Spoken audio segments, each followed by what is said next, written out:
So I'd like to share something with you that I got from the Food and Drug Administration. Rather interesting language that they are using in order to have to prevent kids from obtaining vaping products. It's very straightforward and very interesting. Anyway, and this was dated February 5th, 2019. So it says, this is off of as you can see where the mouse is at, Food and Drug Administration, and it's coming out of the Center for Tobacco Products News. Let's see the Center for Tobacco Products up here. This is what it reads. It says, FDA sending the real cost e-cigarette prevention posters to all high schools. New e-cigarette resources developed for public health groups. Says the U.S. Food and Drug Administration is working with Scholastic, certain words, forget it, right? I know what they mean, but I can't pronounce them. Very bad. Scholastic, yes. To distribute youth e-cigarette prevention posters to every high school in the United States. These posters were developed as part of FDA's The Real Cost e-cigarette prevention campaign, which launched in September 2018 and aimed to educate teens on the dangers of e-cigarette use. The posters are intended to be displayed in high school bathrooms, a location where teens are often faced with the decision to use e-cigarettes, and deliver snarky, hard-hitting messages such as, and this is what is actually on these posters. This is what it says. Strangely enough, some students come in here to put crap into their bodies. Vapes can contain some of the same cancer-causing chemicals found in cigarettes. Some of the grossest things in this bathroom are in that vape. Vaping can expose your lungs to acrolein, which can cause irreversible damage. That is some serious language there. Especially can contain some, but still some of the same cancer-causing chemicals found in cigarettes. So the Center for Tobacco Products is actually saying that vaping, in some aspects, are like cigarettes, combusted cigarettes. Very interesting. Which may very well be. Who knows? I mean, like I've been saying, maybe in 40, 50 years from now, people will be dying from vaping. We don't have long-term studies.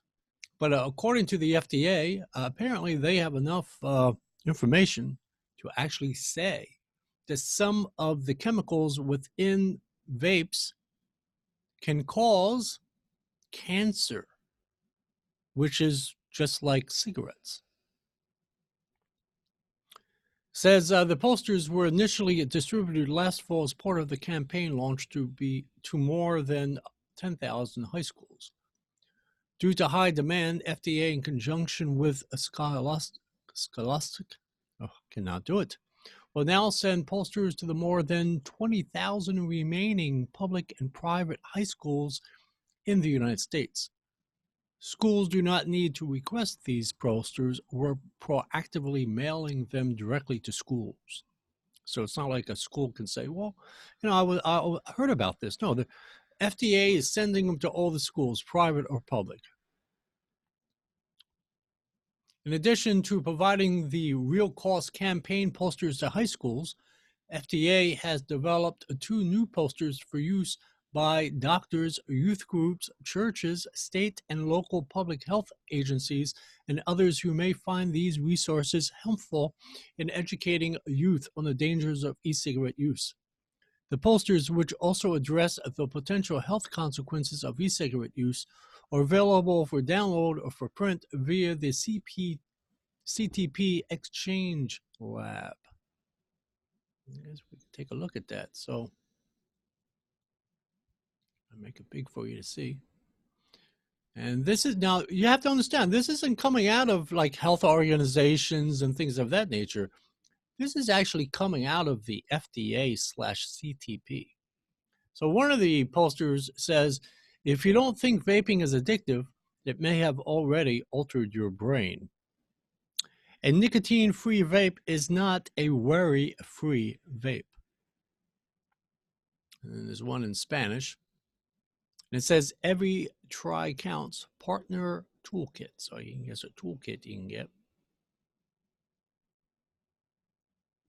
And over here, let me make this one a little bit bigger. It says a smoke-free ride can be the first step to a smoke-free life. I am going to presume that this cigarette butt only relates to combusted cigarettes, not to vaping. But who knows? I mean, it's on the same page. Then it says FDA rules for electronic nicotine delivery sales.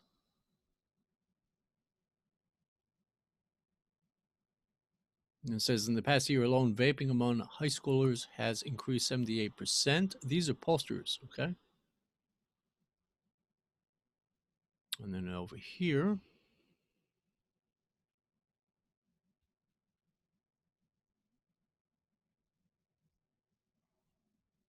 so this is mainly for like cigarette smokers and stuff like that.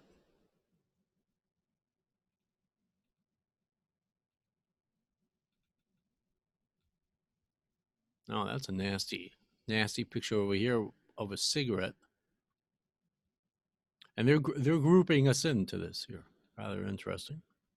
It's the first, why I'm doing this particular video is because it's the first time that I've ever seen the FDA or the Center for Tobacco Products actually correlate us, that is, actually say that vaping, even though it says some, still I never saw in any of their language ever, that they're saying that vaping has, in some instances, the same cancer-causing issues that combusted cigarettes have. That is some new language coming out of the FDA. They have definitely drummed up their whole campaign that they have. This is all other stuff, really. This cigars, smokeless tobacco. Oh, here's so they're showing over here 5 tips for vape battery safety. It says never charge your vape with a phone or tablet charger. Don't charge your vape overnight. Keep your vape covered. Consider using vapes with safety features. Replace the battery if they get damaged or wet. Well, of course, I think we all know that, and then they put it in Spanish.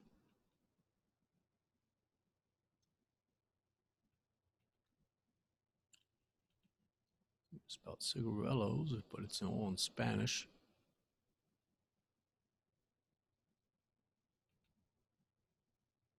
It's about cigarettes.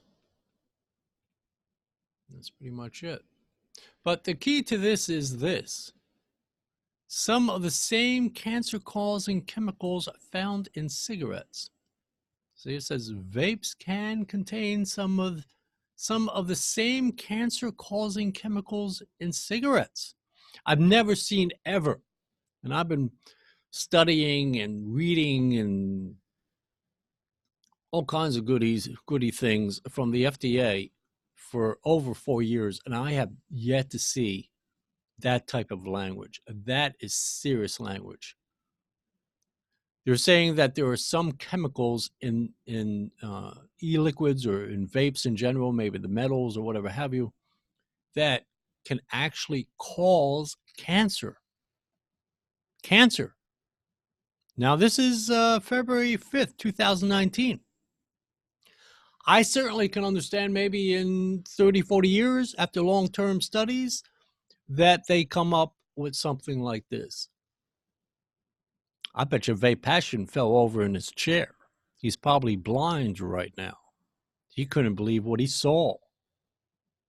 I bet he'll ignore this particular FDA news release or Center for Tobacco Products news release.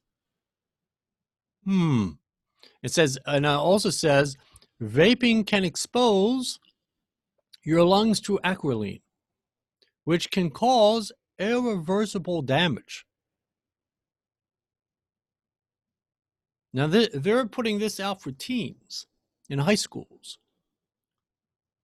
So they're in 30,000 public and private high schools, let alone also they'll be in churches and youth groups, and doctors get this and all this other stuff. This is not coming out of the American Cancer Society. This is not coming out of the American Lung Association or even the Campaign for Tobacco-Free Kids. So I'm sure they have a lot to do with it because they pretty much control the FDA. But for the FDA to actually come out with this, or the Center for Tobacco Products, and say that vaping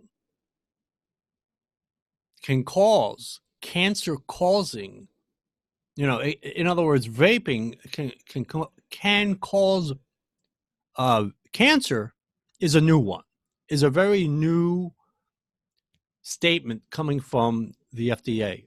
That's never been, they've thrown around acrolein in the past. And in fact, acrolein is in the FDA final rule, but they've never said irreversible damage to the lungs in the FDA final rule.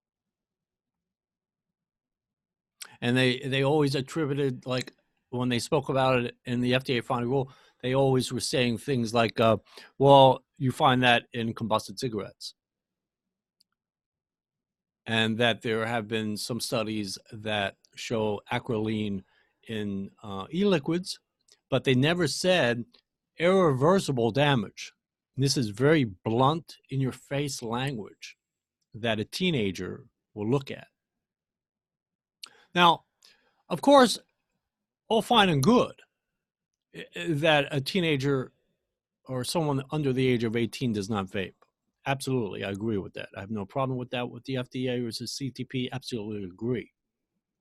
It's just the understanding that the FDA and CTP has, that they're actually that they actually believe in the here and now on February 5th, 2019, without long-term studies that are at least 20 years old.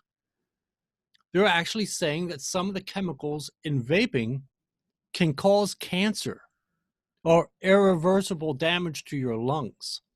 That means once it's damaged forever. It will never get better.